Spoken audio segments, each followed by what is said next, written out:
Harry's wife, Ripple of Hope, Mimicry. Hello, I'm H.G. Tudor. Well, Harry's wife's appearance at the Ripple of Hope Awards enabled us to see many facets of her narcissism in operation, one of which, of course, is mimicry. Because there is no actual central core to Harry's wife like any other narcissist, her narcissism creates a construct whereby it bolts on shards, segments, fragments, pieces of other people in effect. The behaviours, activities, achievements, hobbies, looks, preferences, dislikes of other people are harnessed by the narcissist through character trait acquisition. This is sometimes done through mirroring and copying somebody, or just a wholesale appropriation of aspects of the other person's life.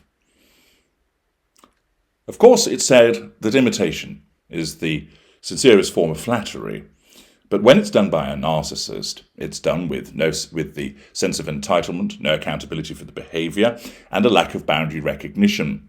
And of course, in the mind of the narcissist, they went first, and they are the trailblazer, the pioneer, the trendsetter, and the other person copied them, even, of course, when there is evidence to the contrary. It's also done, of course, in order to try and overshadow other people, essentially to try and argue, for instance, I wore it better.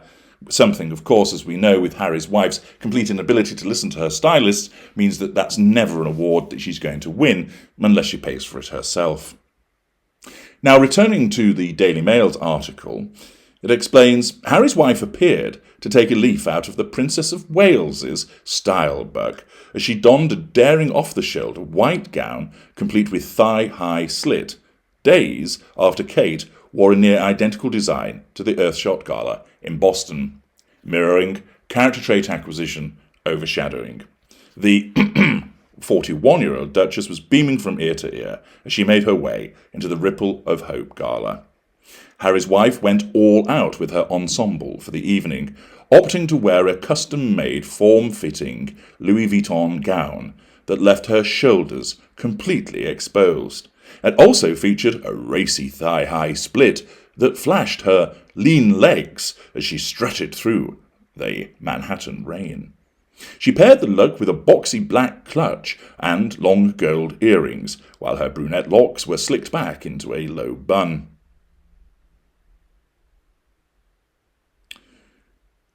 Harry's wife's dress bore a resemblance to the bold green gown worn by the Princess of Wales on Friday, when she and Prince William hosted the eco-friendly Earthshot Gala in Boston, an event which was dramatically overshadowed, nullification of threat to control, by the release of Harry and Harry's wife's first bombshell Netflix trailer.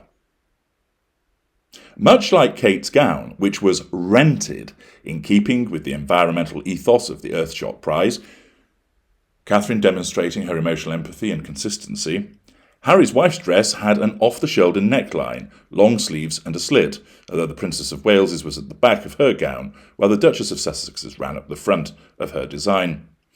Unlike Kate's dress, a Solus London design rented from online fashion platform HURR at a price of $91 a night, Harry's wife's gown had a much steeper price tag.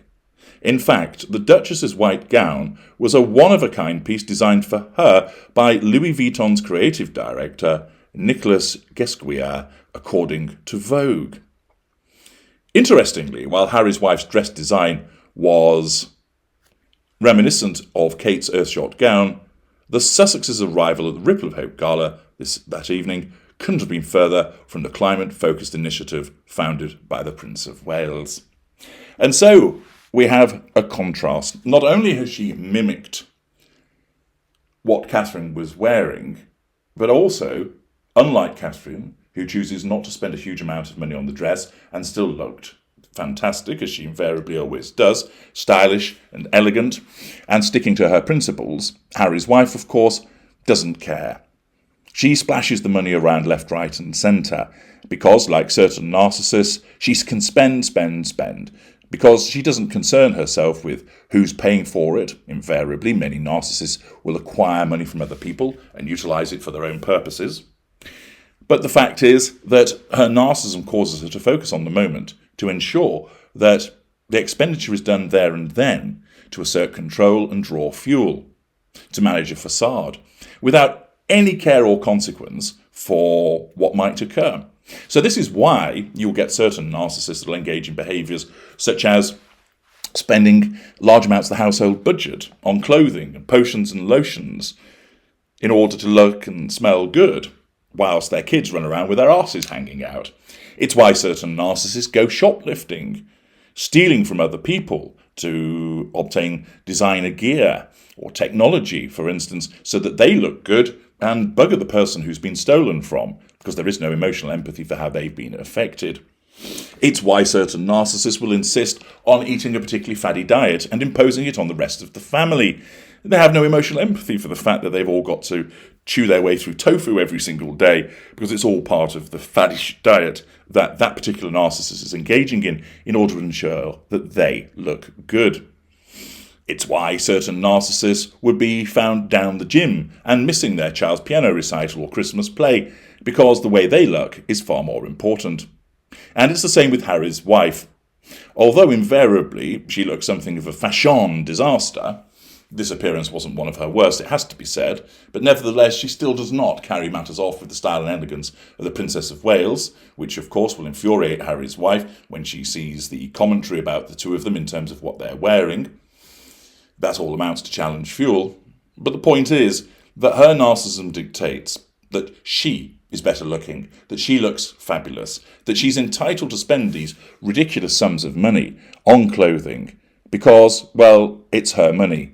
Or, well, I deserve this, even if somebody else is paying for it.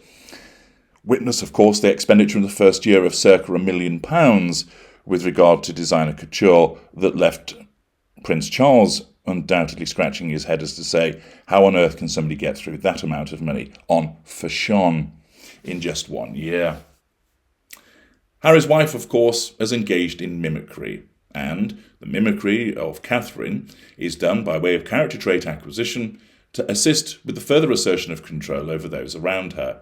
It's also done to attempt to nullify the threat to control repeatedly posed by the nemesis, the Princess of Wales, because she invariably looks fantastic in what she wears. And that gets under Harry's wife's skin because it threatens her sense of control. It reminds her that she doesn't look as good, that other people don't see her as classy as Catherine, as elegant as Catherine, as resplendent as Catherine. And that really gets to her. And that means that rather than just think, well, she's doing her thing and I'm doing mine, the narcissism dictates that she will copy in an attempt to overshadow her in order to steal the limelight, and to do so demonstrating those various facets of the narcissistic dynamic in terms of excessive expenditure by way of sense of entitlement and lack of accountability.